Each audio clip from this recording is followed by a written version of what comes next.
হ্যাঁ, অবশ্যই আমি ব্যবসায়িকভাবে ক্ষতিগ্রস্ত হয়েছি, যেহেতু সোশ্যাল মিডিয়াতে আমার মান সম্মান নিয়ে এভাবে টানাটানি করা হচ্ছে এবং আমার ফ্যামিলি নিয়ে, আমার ব্যক্তিগত বিষয় নিয়ে। সো আমি মানসিকভাবে শুধু সে বাচ্চা বিজনেস traumatized। ব্যবসায়িক দিক থেকে না, শুধু পারিবারিক।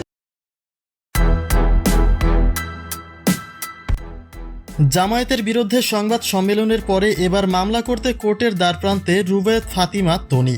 এবার তিনি তুলেছেন নতুন অভিযোগ।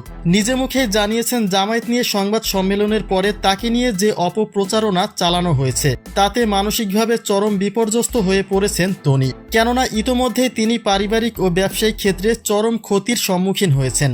তাকে নিয়ে যেসব অপপ্রচারণা চালানো হয়েছে তাতে তার ব্যবসা প্রতিষ্ঠানে এক পর্যায়ে ধস নেমেছে, যেটা কোনোভাবেই মেনে নেবেন না রুবায়েত ফাতিমা তনি, যার ফলে মামলা করতে আদালতের দ্বারস্থ হয়েছেন তনি।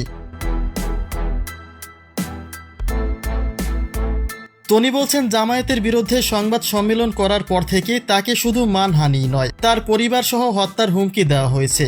একের পর এক ফোন কলে নানা হুমকি ধামকি দেওয়া হচ্ছে, যে অবস্থায় নিজেকে আর নিরাপদ মনে করতে পারছেন না তনি, যার ফলে নির্দিষ্ট কিছু ব্যক্তিদের নামে মামলা করতে আদালতের দ্বারস্থ হয়েছেন তনি এবং তিনি মামলাও করেছেন।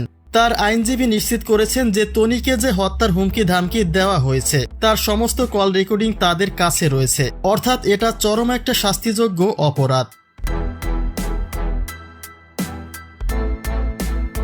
তনি বলছেন তিনি কোনো রাজনৈতিক দলের পক্ষে বা বিপক্ষে কথা বলেননি, তিনি শুধু নারীদের সম্মান আর অধিকার নিয়ে সংবাদ সম্মেলন করেছেন। কিন্তু সেখানে কিছু অসাধু ব্যক্তিরা তার বক্তব্যে অপপ্রচারণা চালিয়ে তার মানহানি করেছে, যে প্রভাবটা চরমভাবে পড়েছে তার ব্যবসা প্রতিষ্ঠানে।